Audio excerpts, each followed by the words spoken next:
Good morning, students. Today we will read chapter 3, that is countable and uncountable nouns. Countable noun name the things which can be counted, whereas uncountable noun name the things which cannot be counted. Countable और uncountable आपको सुन के लगा होगा कि ये counting की बात की जा रही है, ऑब्वियस है, ठीक है। काउंटिंग की ही बात कर रहे हैं हम लोग। जो काउंटेबल नाउन है उसको हम काउंट कर सकते हैं, वो कुछ चीज़ें हो सकती है, एग्जाम्पल मैं आपको बताने वाला हूँ अभी।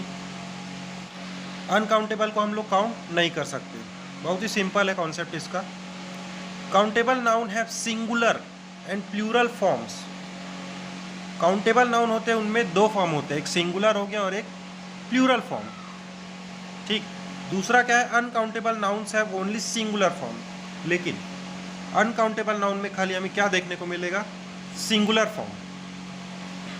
अच्छा, सिंगुलर और प्लूरल तो आपको पता ही होगा, जब किसी एक के बारे में बात करते हैं तो वो सिंगुलर होता है, और बहुत सारे लोगों के बारे में बात कर रहे हैं, बहुत सारी चीज़ों के बारे में, तो वो प्लूरल होगा, मोर देन वन, या फिर, है ना। जैसे कि एग्जाम्पल दिया हुआ है, the pen which Robin has brought to school was gifted to him by his uncle. The pen की बात कर रहे हैं ना, which Robin has brought to school was gifted to him by his uncle. जो रॉबिन के पास पेन है वो स्कूल लेकर आया था, उसको गिफ्ट किससे मिला था, अंकल से, उसके अंकल के द्वारा उसे गिफ्ट दिया गया। All my uncles keep their pens fixed at the breast pockets. अच्छा देखो, अब इसमें आप समझेंगे कि ऐसे कि कौन सा काउंटेबल है कौन सा नहीं है। जैसे देखो, दी पेन, अगर ये थिंग है, ठीक है, ये थिंग है, ये नेम है। नाउन क्या होता है, नेम, पर्सन, प्लेस और थिंग, तो दोनों को लेकर चलना पड़ेगा। दी पेन हो गया, सिंगुलर है, रॉबिन हो गया, यहाँ पर कोई भी ऐसा वर्ड नहीं जो प्लूरल है, ठीक है, तो ये खाली सिंगुलर है, तो ये कौन सा नाउन हुआ, अनकाउंटेबल हुआ। Second example, all my uncles keep their pens fixed at the breast pockets. ना पर्सन, प्लेस और थिंग जितने भी है उसमें एस लगा हुआ होगा, जो कि प्लूरल को शो कर रहा है, मतलब ये कौन सा नाउन है, काउंटेबल है। My uncles keep their pens fixed at the breast pockets, ठीक है। Happiness can be made permanent only by the hard working.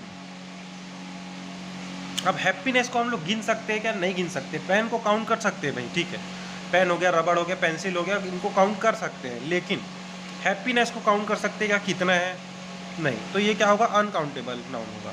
ऐसे भी आप सोच के देख सकते हैं कि कौन सा चीज़ काउंटेबल है कौन सा नहीं है। हैप्पीनेस, जॉय, फीलिंग्स हो गया, इनको हम काउंट नहीं कर सकते। और भी एग्जाम्पल है। अब नेक्स्ट क्या दिया देखो, the noun is green are countable and the ones in a red are uncountable. Most of the nouns are countable. The uncountable nouns fall into the following categories.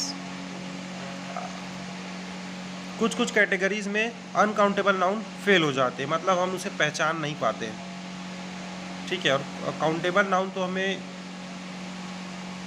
Count करने से पता चल ही जाता है। देखो, इसमें कुछ कैटेगरीज दी हुई है, उनको हम पढ़ेंगे। Name of the subject. अच्छा, नेम ऑफ द सब्जेक्ट ये सब पार्ट्स ऑफ स्पीच में भी देखने को मिलता है, ठीक है। Name of the subject, mathematics. अच्छा, ये कौन सी सब्जेक्ट की बात कर रहे हैं, ये हमारे एजुकेशन की सब्जेक्ट की बात कर रहे हैं, है ना। Mathematics, science, music, archaeology, literature, chemistry, civics, geography etcetera.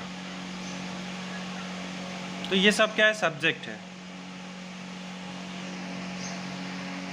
फिर दिया नेम ऑफ फूड, ठीक है, dessert, porridge, rice, butter, honey, cheese etcetera. Names of the qualities. अच्छा, इन सब में हम काउंट नहीं कर सकते, ये मैंने आपको बताया कि जॉय, फीलिंग, ये सब में हम कहाँ काउंट कर सकते हैं। राइस को काउंट कर सकते क्या, नहीं। Honesty, sincerity, name of qualities, इनको भी नहीं कर सकते। Names of weather condition, snow, rain, कितना गिरने वाला है, थंडर, लाइटनिंग, ह्यूमिडिटी, ये सब चीज़ें काउंटेबल नहीं है। नेम ऑफ स्टेट्स दिया, illness, happiness, richness, name of actions, name of languages, Sanskrit, Spanish, इनको भी हम काउंट नहीं कर सकते, ये सब अनकाउंटेबल है। तो ये स्पेशल कंडीशन है सेंटेंस के लिए, है ना।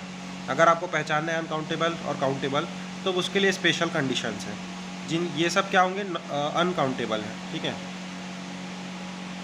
फिर दिया determiners use for before countable and uncountable noun.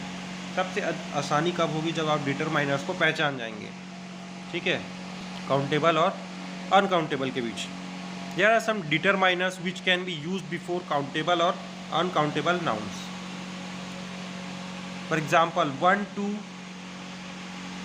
best, few, a few, many, etc. can be used with countable nouns.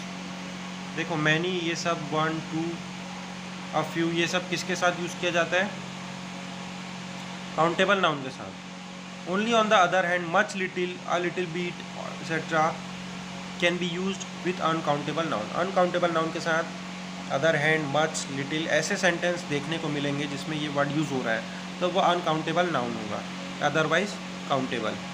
आई सा टू बॉयज़, टू, आई सा टू बॉयज़, मतलब ये क्या है, काउंटेबल है भाई, 1 2 काउंट कर रहा है तो काउंटेबल होगा ना, ठीक है। There were only a few students, ये भी क्या है, काउंटेबल है।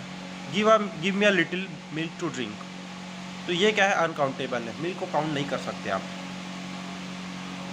देखो दो चीज़ें हैं, एक डिटरमाइनर है और एक ऑब्जेक्ट क्या है, तो ये सबको आप जनरल चीज़ें एकदम समझ सकते हैं, ठीक है। डिटरमाइनर्स आपको याद रहेंगे तो इजीली पहचान लेंगे, और सोच भी सकते हैं कि मिल्क को हम काउंट कर सकते हैं क्या, नहीं कर सकते मिल्क को काउंट, है ना।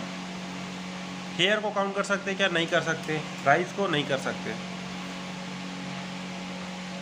There are lot of trees surrounding our villages, lot of trees, अच्छा ये काउंटेबल है कि नहीं काउंटेबल है, अनकाउंटेबल है। देखो इसमें भी दिया, how are the determiners enough, no, some, any, etcetera can be used with countable. इतने जो डिटरमाइनर्स दिए उसके अलावा ये भी है, enough, no, some, any, etcetera can be used with countable as well as uncountable noun. दोनों के साथ भी कभी कभी यूज़ करते हैं, तो हमें ऑब्जेक्ट से पता चलेगा। सराउंडिंग में बहुत सारे ट्रीज हैं। He showed enough courage in the battle field, ये क्या है, अनकाउंटेबल है। There were enough spectators in this stadium, uncountable है, ठीक है। तो ये आपका चैप्टर यहीं कंप्लीट होता है। अगर कुछ डाउट है तो पूछ सकते हैं। Okay, thank you.